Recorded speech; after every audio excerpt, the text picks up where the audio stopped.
Alright. Secara teknikal, per video ini dibuat di bulan Februari 2025, Bitcoin udah jatuh dari 120 ribuan ke 68 ribu ya. Per detik ini 67 ribu lebih tepatnya. Secara definisi banyak orang menganggap bahwa ini sudah bear market. Dan ya, not financial advice, tapi kalau opini gue pribadi, di masa depan kalian akan menganggap 67 ribu ini adalah harga yang sangat murah. Yang mungkin kalian nggak akan pernah lihat lagi 5 tahun ke depan. Kalau kalian dalam posisi nyangkut sekarang dan ngerasa, wah porto gue kebakaran ya, crypto scam, kalian boleh banget nonton video ini. Gue rancang video ini supaya kalian bisa berkali-kali nonton, sehingga video ini bisa jadi reminder, pengingat buat kalian untuk bisa stay fokus di market dan jangan gegabah. Gue nggak bakal ngomongin yang sudah jelas-jelas obvious salah ya, kayak misalnya kayak all in di altcoin, all in di koin-koin jelek gara-gara influencer ngomongin koin itu bagus ya. Nggak berani cut loss, money management jelek, leverage rata kanan, cicil koin nggak jelas. Itu menurut gue udah nggak perlu gue bahas lah, itu semuanya juga udah pasti tahu. Kalau gue bahas itu, video ini bakal jadi ngebosenin dan menurut gue bullshit lah. Everyone knows that by this time. Kita bakal ngomongin yang nggak orang lain itu omongin. Ya, gue yakin banyak di antara kalian juga pernah lakuin kesalahan-kesalahan ini, tapi nggak ada yang mention sama sekali. Gue banyak ketemu teman-teman yang udah masuk di crypto market dan mentalitinya menurut gue banyak yang salah. Dan gue nggak mau kalian nyerah di crypto market hanya gara-gara punya pola pikir yang kacau balau ini. Jadi di video kali ini gue akan sharing ke kalian kesalahan yang sering banget gue temuin di banyak investor kripto. Hard disclaimer, ini adalah menurut pendapat pribadi gue sendiri, ya melalui pengalaman gue berada di crypto market, dan tentu saja ini bukan financial advice sekali lagi. Jadi silakan dengerin video ini dengan kebijaksanaan masing-masing. I just want to say, All my fellas. All my fellas. Halo semuanya, kenalin nama gue Josh Kultom. Ya, di channel ini gue banyak ngomongin soal konspirasi, finance, teknologi, kayak misalnya AI, crypto, juga ada diomongin di sini. Kalau kalian suka channel seperti ini, please do subscribe biar kalian nggak ketinggalan sama video lainnya. Ya, di channel ini juga ada video membership videos, di mana kalian bisa dengar video-video yang lebih open lah, lebih tidak sensor dan lebih pribadi jatuhnya. Kadang-kadang di dalam situ gue juga ada sharing ilmu-ilmu yang menurut gue terlalu sensitif untuk bisa gue bahas publik. Jadi kalau kalian tertarik, kalian bisa klik tombol join di bawah, atau kalian juga bisa dukung gue langsung dengan sawer gue via website Yap yang linknya ada di deskripsi di bawah. Thank you so much guys buat para viewers, member, dan para donatur. Kalian adalah support system gue di channel ini. Thank you so much guys, kita mulai lanjut ke video ini. Yang pertama, jadi orang pintar. Mungkin kalian bingung, kenapa jadi orang pintar adalah kesalahan di dunia kripto ya. Sekali lagi ini pendapat gue pribadi guys ya. Mungkin kalian bingung sampai di sini. Menurut gue, pemain retail di crypto market itu mayoritas semuanya akan berakhir rungkat. Mungkin bahkan banyak yang nonton ini, yang sudah satu cycle kali ini, itu ujung-ujungnya rungkat. Dan ini gue ambil contoh dari sebuah statistika ajaib ya, sebuah mainan yang gue suka banget, namanya adalah Galton Board. Ini adalah sebuah papan dengan ratusan bola kecil bentuknya, yang dimana kalau kalian balikin papannya, bola-bolanya itu akan jatuh ke bagian bawah papan, dan walaupun gerakan itu random, ya kita nggak tahu bolanya mau mana. Mau jatuh ke kanan kek, mau jatuh ke kiri, kanan, kiri, kiri, kiri, atau kanan, kanan, kanan, kanan baru kiri, kita nggak tahu bakal kemana. Terserah bolanya mau pergi kemanapun, tapi somehow, pola yang akan terjadi di terakhirnya, itu selalu membentuk pola menggunung di tengah. Apapun yang terjadi, serandom apapun kita membalikan papannya, akan terjadi pola menggunung di tengah. Kalian bayangin, sesuatu hal yang super random bisa jadi sangat predictable ketika kita pakai jumlah angka yang sangat banyak. Nah, lalu apa nih hubungannya sama investor kripto, ya kan? Kalian perlu tahu, Galton Board ini bisa menggambarkan banyak sekali cerita di berbagai macam tempat. Salah satunya adalah statistika keberhasilan para investor. Dan ini jujur, nggak cuman di kripto, tapi semua aset investment. Tapi menurut gue pribadi sih ini lebih terefleksikan, lebih dekat sama orang-orang kripto ya guys. Kalau gue boleh menggambarkan, sekali lagi ya, pendapat gue pribadi, gue menggambarkan grafik horizontal Galton Board ya, yang di sebelah kiri itu adalah investor dengan investasi yang pakai cara bodoh. Sementara yang paling kanan, ini adalah investor yang bener-bener jenius. Sementara yang di tengah-tengah, ini adalah investor yang pintar, yang ngerasa dirinya pintar, dan memang pintar sebenarnya. Nah, masalahnya adalah investor yang berhasil rata-rata selalu yang berada di kiri sama kanan, bukan tengah-tengah. Tengah-tengah ini adalah orang-orang yang rungkat semuanya, bahkan kalah sama yang investasi dengan cara bodoh. Yang kanan, ini orang-orang pintar ini maksudnya gimana Josh?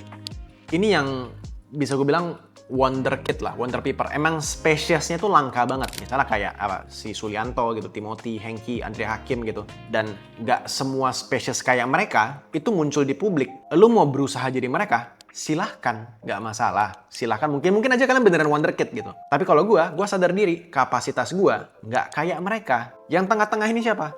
Ini ada banyak banget. Dan basically ini adalah mayoritas orang-orang yang investasi dan berakhir rungkat. Ini adalah orang-orang yang belajar banyak banget. Ya, dia explore sana sini.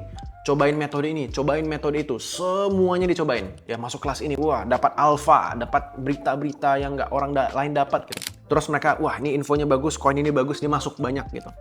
Lalu turun banyak gitu. Di koin yang jelek, bukannya cut loss, tapi malah double down. Karena dengar isu kalau koin ini bakal bla bla bla. Kalau mau bagus di crypto market itu tuh harus punya biji gitu, harus hold lama gitu. Orang-orang ini yang lihat kiri kanan, ya, dia lihat sosmed sana sini karena ngerasa itu perlu, ya.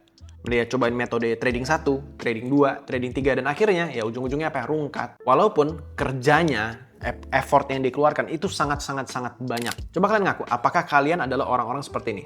Ya, nggak apa-apa, coba jawab jujur aja. Karena gua juga dulu seperti ini. Gua coba semuanya, kiri kanan, kiri kanan, kiri kanan. Semuanya gue cobain.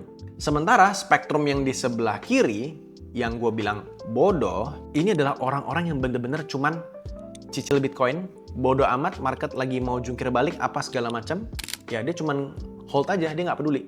Di banyak kasus bahkan, ya, bukan dia nggak peduli, tapi nggak tahu emang lagi kejadian apa, karena emang nggak mau lihat berita aja, bodoh amat aja gitu, nggak mau peduli. Tapi orang-orang kayak gini, itu punya plan dan mindset yang bener, yang simple. Karena orang-orang kayak gini, itu nggak ngerti sama altcoin sana, nggak ngerti altcoin sini, dia nggak peduli juga. Dia cuma dengar, oh ya altcoin jelek, oke, sip, nggak mau dengar. Sesimpel itu. Jadi dia mainnya cuma lurus-lurus aja. Cicil beli Bitcoin tiap minggu, ya, dan akhirnya beberapa tahun kemudian dia profit gila-gilaan hanya karena ngelakuin stupid simple move yang orang-orang di spektrum tengah itu nganggap adalah metode yang tolol. Atau nggak pinter tekniknya, atau merasa, gue bisa lebih cuan daripada cuma holding Bitcoin. Tapi lucunya, orang-orang yang di spektrum yang bodoh ini adalah orang yang beneran menang di endingnya. Dan kalian jangan salah loh ya, orang-orang yang kaya mampus yang gue temui, yang jarang muncul di layar, banyak yang pakai metode ini. Cuman buy and hold, dan buy. Setolol itu doang. Nggak timing market sama sekali. Kalau minus, ya minus. Ditahan dan dia malah beli lagi. Yang penting aset yang dia beli adalah aset yang bener, bukan misalnya kayak koin Kalau kalian nanya gue orang yang mana? Gue adalah orang yang ada di spektrum cenderung ke kiri. Gue metodenya bodoh, nggak kedengaran sepintar orang-orang di luar sana yang jago trading. Tapi apakah porto gue kebakaran kayak banyak orang? Ada apinya, tapi sangat manageable karena udah diatur porsi kebakaran tuh segimana. Tapi sampai sekarang gue masih cicil Bitcoin. Gak peduli orang mau bilang, oh ini masih bisa turun lagi kok. Gue tahu kok ada kemungkinan bisa turun lagi, ya nggak apa-apa. Gue cicil aja. Emang karena gue cicilnya lebih kecil juga porsinya. Ntar kalau udah turun lebih dalam lagi, baru gue cicil lebih gede. Gue nggak ada yang namanya beli pakai leverage, ya cari-cari altcoins yang bagus. Stupid, simple aja. Stay in the market non-stop. That's it. Yang kedua, nggak punya ekspektasi kalau portfolio bisa turun. Ini adalah salah satu hal yang gue jarang banget dengar dari para influencer. Mereka selalu ngomongin upside potentialnya. Dan memang sesekali ada bilang sih, ada nih risk-nya. Nggak semuanya itu cuma naik aja loh, ada yang bisa turun. Emang benar, tapi nggak bener-bener ditekankan. Emang bisa naik 100x, tapi lu bisa minus 70-80% gitu. Yang gue mau kalian dengar dari yang kedua ini adalah, ekspektasikan portomu bisa turun atau nggak maksimal. Kalau portomu di market itu bisa naik, dia juga ada kemungkinannya untuk bisa turun. Kalau ekspektasimu portomu bisa naik sangat tinggi dalam jangka waktu yang singkat, setahun itu singkat ya, ekspektasikan juga dia bisa turun dalam waktu yang singkat juga. Ekspektasikan kalau lu sangat susah atau bisa dibilang hampir tidak mungkin bisa keluar di pucuk dan beli di paling bottom itu tuh mustahil, susah banget. Bahkan trader-trader yang jago yang gue temuin sekalipun, nggak selalu bisa lakuin itu. Kalaupun bisa, gue nggak yakin 100% mereka itu all in di harga terendah itu. Dan keluar 100% semuanya ketika harganya paling tinggi. Nggak kayak gitu guys cara mainnya. pasti hanya seporsi mereka saja dari trade mereka. Mungkin dari 100% mungkin cuma 5% atau 10% yang mereka benar-benar berhasil suntik di paling bottom gitu. Mungkin ada beneran ada, tapi nggak 100%. Apakah ada orang seperti itu? Ya, ada. Dan itu pun mungkin mereka hoki. Dan persentasenya itu luar biasa kecil. Mungkin supaya kalian bisa lebih relate ya. Portfolio kalian secara angka itu juga sama persis kayak chart. Kan dia naik turun gitu kan? Bisa kan ya? Mungkin bagi teman-teman yang paham technical analysis, pernah dengar yang namanya higher high, higher low ya. Higher high, higher low. Nanti akan higher high lagi. Ini adalah sebuah gerakan harga di mana ini basically adalah tren naik. Portfolio kalian berkembang. Tapi untuk dia bisa naik, kalau kalian perhatiin, berarti kan ada turun-turunnya juga. Ini yang tidak banyak orang ekspektasikan. Mereka taunya tuh jual di pucuk, masuk lagi, nanti naik lagi di pucuk, jual lagi. Itu pola pikir yang totally salah. Kalau kalian perhatiin, berarti portofolio kalian emang akan ada pada masanya di mana dia pasti bakal turun. Dan ini sudah harus kalian ekspektasikan. Probabilitasnya ketika kalian trading sebuah aset, ya, itu cuma ada dua. Ketika kalian mau take profit. Profit ya. Dan dua-duanya bisa gue bilang, nggak mungkin kalian take profit 100% di pucuk. Probabilitas yang pertama, kalian akan sudah sampai pucuk, cuannya gila banget, lalu dia turun sedikit, lalu kalian take profit. Artinya kalian nggak jual di pucuk. Probabilitas yang kedua adalah, lu ngerasa udah tinggi banget, lu take profit semuanya, lalu harganya naik lebih tinggi, dan lu kehilangan cuan yang maksimal. Tapi ya halo, coba kalian lihat hasil akhirnya, apakah kalian profit? Yes, kalian profit. Apakah kalian tidak take profit di paling ujung biar bisa cuan maksimal? Emang tidak.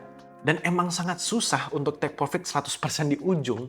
Yang penting, lo profit, dan itu saja sudah susah banget bagi kebanyakan orang. Hanya bisa profit saja, itu sudah susah bagi kebanyakan orang.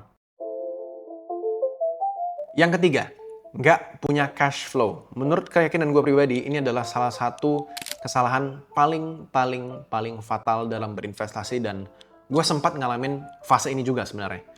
Orang-orang datang ke dunia investasi, terutama kripto, ya, itu datang dengan mindset, oke, gue mau cepat kaya dari sini. Gue harus akuin gue juga punya mindset itu dulu. Dan ini secara alam bawah sadar membuat orang-orang ini tuh berpikir bahwa satu-satunya cara dia bisa naik level, bisa level up, adalah dengan cara investasi di kripto. Sekali lagi, gue juga pernah ngalamin hal ini. Gue bukan di sini bilang kalian nggak boleh explore meme coin ya. Kalian nggak boleh hunting airdrop sana-sini, lain-lainnya, nggak kayak gitu. Tapi jangan sampai gara-gara kripto atau investasi yang lain, kalian jadi lupa nih, kalau kalian juga harus upgrade diri di kerjaan dunia nyata yang real.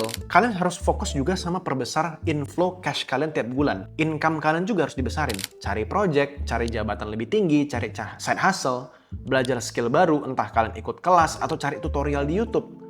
Karena in the end of the day, kalaupun kalian berhasil puterin uang 10 juta sampai 10 kali, 10 juta naik 10x atau 1000%, which is itu luar biasa sangat susah. Kalian cuma dapat uang 100 juta. Wah, itu uang 100 juta itu gede, Josh. Itu udah bisa ngerubah hidup gue. Yes, gue tahu sebagian besar orang 100 juta. Itu mungkin bisa ngerubah hidup kalian. Tapi kalau uang 100 juta aja menurutmu bisa ngerubah hidup kalian, berarti gambling atau berjudi dengan uang 10 juta di awal itu udah bukan keputusan yang tepat. Udah totally salah. Kalau misalnya lu punya mindset nih, ubah 10 juta jadi 100 juta, 5 juta jadi 1M. Itu udah totally salah. Karena berarti uang 10 juta yang lu punya, itu udah sangat berat untuk lu kumpulin. Karena ini gue jujuran aja kalian ya. Ini nasihat gue pribadi deh jatuhnya. Jauh lebih mudah cari skill dan kerja beberapa bulan untuk hasilin 100 juta dibandingin ubah 10 juta jadi 100 juta. Jauh banget tingkat kemudahannya. Jauh lebih mending pakai uang 10 jutanya buat belajar di sosmed, ikut kelas, upgrade skill. Ini gue serius guys. Jangan berhenti belajar walaupun kalian udah selesai kuliah atau sekolah. Kalian bayar mahal-mahal jutaan sampai puluhan ratusan juta bahkan buat pendidikan formal yang kemungkinan besar nggak kepake untuk skill kerja kalian yang kalian mau itu. Tapi buat bayar kelas aja yang cuman se-fraction daripada biaya formal kalian seumur hidup, yang kemungkinan besar juga beneran bisa bikin kalian duit, itu banyak orang yang nggak mau. Gue agak heran pola pikirnya. Jangan gara-gara ada 1-2 orang yang jualan kelas dan punya reputasi buruk, terus kalian bilang semua orang yang jualan kelas atau kelas-kelas online semua itu jelek. Tidak seperti itu ya guys ya. Itu namanya kalian nutup rejeki kalian sendiri karena nggak mau belajar. Coba kalian ngaku dosa gitu ya. Ini basically 3 yang gue mentionnya adalah gue ngaku dosa sebenarnya. Coba kalian tulis di kolom komentar. Ya, gue mau buat kolom komentar tuh jadi tempat pengakuan dosa juga. Dengan kalian baca hasil satu sama lain, mungkin aja kalian juga jadi belajar banyak. Ya, kita ketemu lagi guys di video-video berikutnya. Atau kalian juga bisa nonton video-video yang lainnya di sebelah kiri kanan ini. Ini ada video stigma. Ini yang jauh lebih entertaining. Kalian silahkan cek untuk nemenin kalian makan atau sebelum tidur. Kita ketemu lagi. Bye-bye.